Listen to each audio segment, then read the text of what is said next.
If you are a seeker and you feel like you have been traveling this journey alone for quite some time, and you're looking for a community to help you figure it out, well, there's a gigantic opportunity and an invitation available for you right now. I'm here with Michael Bernard Beckwith. Michael, thank you for being here with me today. It is my absolute joy, and you are absolutely correct that there is a perennial invitation to all of us at Agape, but there's an invitation from the presence that's never an absence, an invitation from the universe, an invitation from our own destiny to wake up and to be our real self, our authentic self. People have a tendency to think that they're merely the son or daughter of their parents, when actually there's so much more. There's so much giftedness, so much power, so much intelligence. Infinite potential lies within us. And at Agape, we provide the context, which is that we live, move, and have our beingness in this presence. And we provide the content, which is the transformational education for individuals to literally transform their lives, to heal, and then to reveal that soulful essence of power and love and dignity and creativity. It's a powerful invitation that we're seeking to rebroadcast. I think that people are really looking for a connection, for a community. I mean, it's an amazing today that in some ways we're more connected through the internet and social media, but yet we're more isolated. And we're looking for role models and mentors and actually just friends. Yeah, absolutely, not just the friends on Facebook. Right. but real friends in terms of the meaning that we put on our lives in terms of who we are, what we represent, what we're seeking to express. What a community does, and what we do at Agape is we seek to be the example of the highest and best within the human society, and we seek to be that which is really like the next stage of human evolution. We want to be the example of that. And so when you walk into the community, we're often called the United Nations of spiritual communities, because everyone's there. You know, Christians, Buddhists, Jews, Muslims, atheists, all there, celebrating their uniqueness in this field of infinite potential. And as you indicated, people are looking for those kind of connections. We are more connected through social media, but the intimacy is often not there. And in a community of lovers of potential, intimacy develops. It's very, very powerful. So you have been very successful at bringing together people of different cultures, different races, different genders, all kinds of diversity. If you were to give the world at large a report card on this very integration, what do you think the score would be? In terms of what we're doing? In terms of the rest of the world? You know, I really think that, and I've traveled around the world a lot, and I think that the world is progressing. I think there's a lot of evolution, a lot of unfolding taking place. I think that the media has a tendency to go to the hot spots, the places where things are bubbling up, boiling over. They have a tendency to go to the place where structures are falling apart and new structures are emerging. So if you just look at the media's take on everything, you would think things are getting worse. But if you actually go to different countries and meet with people, you actually see that the common person, they all want the same thing. They want peace for their family, they want safety for their family, they want food for their family, they want shelter. Everyone wants the same thing. And so I would say if you were to look back 10, 20, 30, 40, 50 years, there's definitely been an evolution. Of course, there's much work to be done, but we're not the same culture we were 50 years ago. Some things aren't just tolerated anymore. Some things just look silly. Racism looks silly. Bigotry looks silly. Homophobia looks silly. Even though it still exists, it's not like the norm. It's not like we should all go out and hate each other because we look different. You know, now that looks silly. Whereas you go back 40, 50, 60 years ago, people stood took those kind of stands of separation as a badge of honor of some kind. Now it looks silly. So there is some evolution taking place. I think the ducks like what we're talking about. Absolutely. They're giving us a quack. They like that. It's a call from Mother Nature saying Yes. we're on the right track here. Exactly. You know, it's interesting because I do believe that we are seeing some unrest. We are seeing some conflict, especially in race in our country.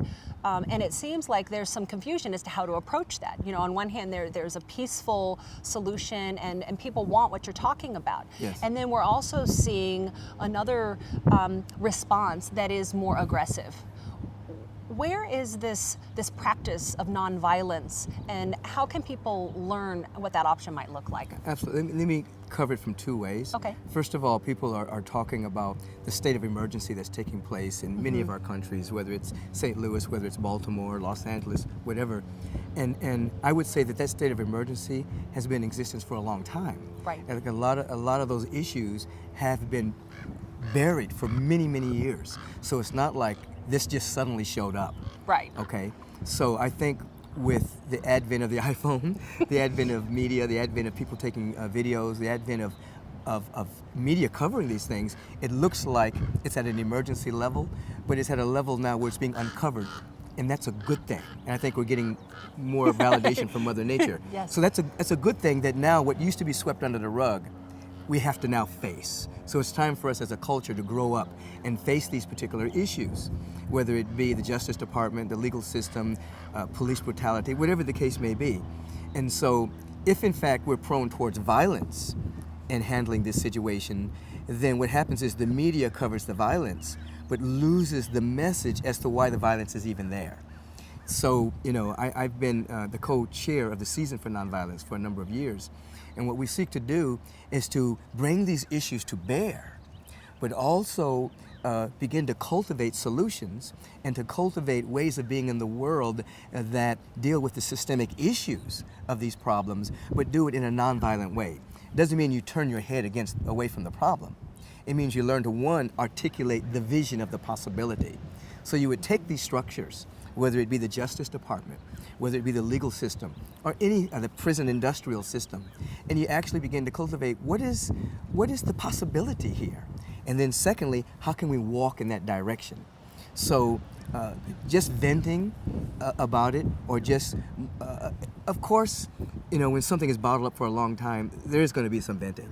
There is going to be some out-of-hand aspect of energy. That's just natural and normal. But ultimately, we have to be able to share a vision of where we're walking to. Where are we going? And unless individuals are willing to articulate a vision, we're not going to go in that direction. When Dr. King described a dream, you know, he described a dream of a kind and just global society, so we're able to walk in that direction. If we just rant and rave about what's wrong, that doesn't give us the solution necessary. So ahimsa, or nonviolence, carries with it solutions, answers, visions, and possibilities. Now, in a spiritual context, my understanding is that sometimes a problem will come up and be at a heated moment right before it's ready to release. Absolutely. And so is that possible that that's what's going on here? I think it is. I think that is exactly what's happening. You're seeing structures that no longer serve us. So it's like the crumbling of an institution, even though it's an ideal institution. It's not an actual physical structure, but it's an institution that's been around of thinking that no longer is relevant. Right. There's an ideal within it that's trying to emerge. And so because it's not working, now you have something for us to hospice, while at the same time something for us to midwife. So we're in the process of hospicing. That's an interesting visual. Yeah, something that doesn't work anymore. Something has to die. And when things crumble, it's not always pretty. You've never seen a building be blown up and had all the debris going everywhere, and it's loud and chaotic, and there's a lot of energy around that. Transformation is not pretty. No. You know, you can look at the butterfly and see that. The caterpillar becoming a liquid, becoming almost nothing, and then ultimately the emergence of a butterfly. It's not a pretty thing in the beginning. So the transformation of our society, the transformation of us as individuals is not pretty. But ultimately there is a destiny, there's an ideal, there's a perfect pattern that's trying to emerge. Now what we have to begin to do is describe that. You know, there's a law that basically says you don't describe what you see, but you see what you describe. So we have to begin to describe the kind of world we want to live in. We have to describe the kind of relationships we want to have. We have to describe the society we want to live in. Then we will walk in that direction. But if we just keep describing what we're now seeing, we keep walking in that direction. And I also believe that there's a lot of describing the past. There's a lot of energy in the past. So if we don't know what type of future we want to describe or envision, how do we start to create that? That's a very good question. and what I teach is something called the life visioning process, in which I teach people to actually intuit and begin to open up to what to what's seeking to emerge in us individually and what is seeking to emerge in us collectively. Just as within an acorn, there's an oak tree trying to emerge. Well, within you and I, there are gifts, talents, capacities that are trying to emerge. They're not happenstance. It's not accidental. There's something within us trying to come forward. And so what we must begin to do is become still enough, quiet enough, ask the right questions. If we ask the right questions, then the universe will answer those questions. Or you could call it your higher self. You can call it your intuition. You could call it your heart. You can call it your gut. Or God. You can call it the God presence. Right. If you ask the right question, you'll get the answer. What the difficulty is, the average person asks a disempowering question. They ask, what's wrong? Who's to blame? Why me? Those questions will tap you into the database of human consciousness that is replete with negativity. If you ask, who am I? Why am I here? How can I serve? What's trying to emerge? What gift do I have to give? What meaning am I to leave? The universe will answer that question, and you'll find yourself describing your life, and you'll find yourself describing a world that will begin to coagulate based on your description and based on your actions. Do you think it's possible, though, that many people are afraid of the answers to those questions? This is very interesting because many people think they're afraid of failure, but oftentimes they are afraid of success, and they're afraid of those kind of answers. Why? Because they're going to have to change. That's right. like change, and change is hard. Yeah. We have coping mechanisms and defense mechanisms around our present personality. But in order to live in the world we want to live in, all of that's going to have to shift. That's very frightening to the ego. It's very frightening to the present personality.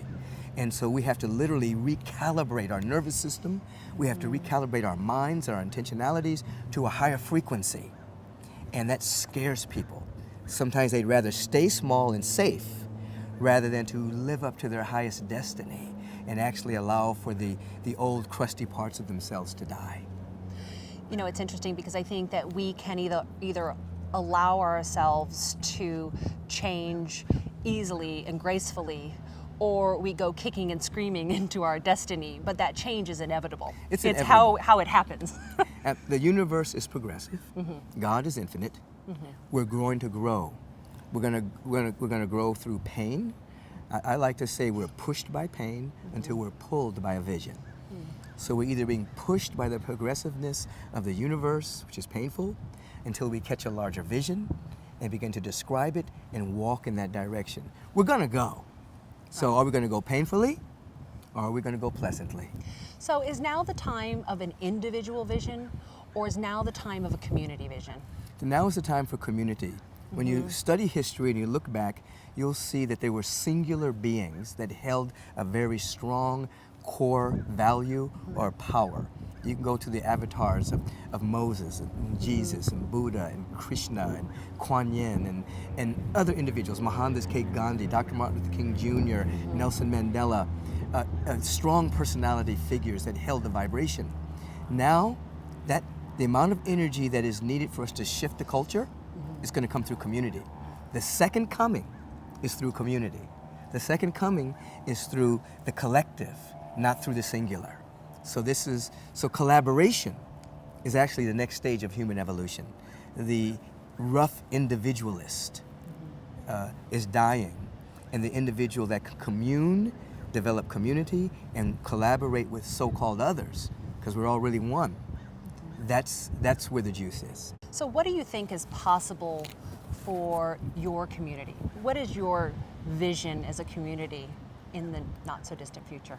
Well, we've been in existence 29 years now, and the experiment is working. Okay? Yes, absolutely. And so what we seek to do at this time is to house it with facilities, but also to let the message go out. We have thousands and thousands of people now that stream us live every Sunday and Wednesday night, and people that travel to our major conferences and meditation retreats. And I think that we're validated based on the longevity and the amount of change that has happened to people in our community, healings, teachers that have gone out from our community. So I think now it's just touching more people. So what is the gift of a community? I mean, what can a community offer to someone who is still an individual and maybe even afraid of what a community might mean for them? Some people are afraid to be in a community. They're like, will they judge me? Will I be accepted? Do I fit in? There's all of that. With the community, what you find is a place to practice spiritual principles. You actually find a place where there's like-minded people, where you can actually practice, fall, stumble, make mistakes, and get back up. You're not in the sense of harsh judgment dissolves, and you have teachers, you have individuals who have been trained in vision process, been trained in prayer, been trained in spiritual counseling. All of that's a part of the community. The community also brings a powerful vibration of inspiration and encouragement. So when you get tired and you don't feel like it, you don't feel like meditating, you don't feel like studying, you don't feel like whatever it is, Anything. your intention is, Right. you have inspiration, encouragement, and a community of people that says, come on, you can do this. That's very important because the world that's blasting you with the latest pharmaceutical fix, blasting you with the latest negative thing that's happened in the world, blasting you with the fact that you're not complete, that there's something wrong with you. A community like Agape begins with the premise that there's something inherently right with you. And it protects you. It's a level of safety, absolutely. Yeah. I mean, in some ways, because you're right, we're constantly being assaulted by messages, energy, our own thoughts, and it wears you down. It's like you don't have that, it's like a car that just runs out of gas. You know, you need a place to get refueled. Absolutely, and that's exactly what it does. So you are a master at visioning. You have your life vision process. And how can we use meditation as well to create this vision? People say often, you know, how do I meditate? And I always have to say, well, first you have to describe what meditation is. So meditation is paying undistractable attention to that which is real, capital R, love, harmony, peace, life, joy. So when you begin to develop a certain level of dominion over your attention, and you can maintain your focus on love, beauty, peace, and it begins to be integrated into your nervous system, integrated into your mind, you're able to now walk in the world and less be distracted by distractions and more hold the field of your own intention, which is to grow, which is to give your gift. Meditation is essential to transformation. It's essential to waking up. It's essential to really good mental health. I think that a lot of people hear about meditation. On some level, they know that they should meditate. We're told to meditate, but we don't necessarily know what that meditation looks like. Do you think we could do a little meditation here now? Absolutely. All right, so I'll let you be the lead. Very good. What I want you to do is to allow yourself to come to a complete stop. That is, in this instant, if you'll close the outer eye, you'll still hear my voice, and begin to place your attention on your breath. As I've taught for many years, it is very difficult to breathe in the future, and it's very difficult to breathe in the past. You can only breathe in present moment. An inhalation and an exhalation is right here in this moment. It becomes a doorway to the eternal now, where the eternal verities of love, of peace, and of joy, wisdom, harmony, and transformational knowledge exist. So I invite you in this instant to turn within. Place the attention on the breath. Be aware that the body is breathing.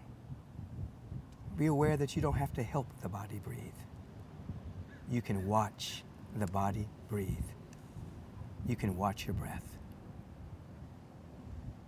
As you're observing the breath, let's embrace a vibrational intention in this brief meditation. Let's have an intention to wake up to the highest and best that is within us. The highest and best that is within us, as love, as peace, as abundance, as joy, as intelligence. So we're in present moment with an intention. You're observing the breath, and you're simultaneously aware of your intention. Now watch the breath and feel your intention.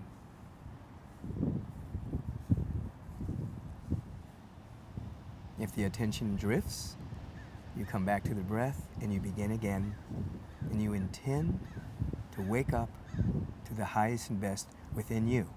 Love, peace, abundance, harmony, intelligence. All of this is right here.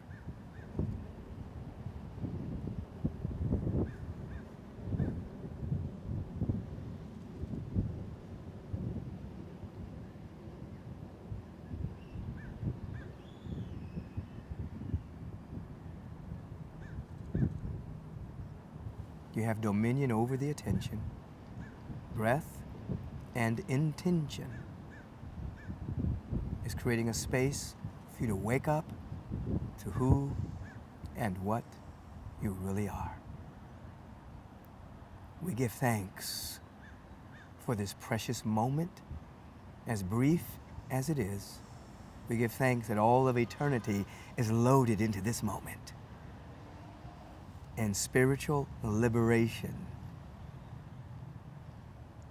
freedom, is the order of our day. I give thanks for this. Thank you. Amen. Amen. That was beautiful. Thank you.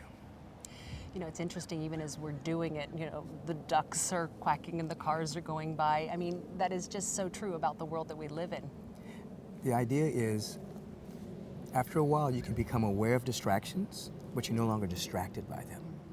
As you begin to be more focused in the present moment, you can hear the duck. You don't call it noise. It's duck. Right. You can hear the ocean. It's the ocean. You can hear your heartbeat. It's not a distraction. It's the heart beating. And so I think that individuals get distracted by distractions. But as you begin to focus more inwardly, you can be aware of distractions, but no longer distracted by them. And you can keep on. So even in your workaday life, you're going to the bank, you're on the freeway, you're in a store. You can be aware of the breath. You can be aware of your intention, and you can watch as this presence begins to be the activity of your awareness, and you get intuitive guidance, wisdom, direction, a sense of well-being in the midst of chaos. It begins to take over your life. Yeah, I notice when I meditate that there is this quiet stillness, and where there may be confusion or busyness before, that all just kind of quiets down. Yes. And then the rest of the day progresses smoother. Yes. It's I often tell people to sit your butt down. SYBD. And you don't want to go outside your house without first connecting to your higher self. Yeah. Because the meetings you want to have, that you want those people to meet your real you. You don't want them to meet your anxiety, your worry, your fear, your doubt. You want them to meet this essential self, which you're making contact with when you become still. Michael, thank you so much for being here with me in this beautiful setting and sharing with us about agape. It is my joy. Thank you. Thank you.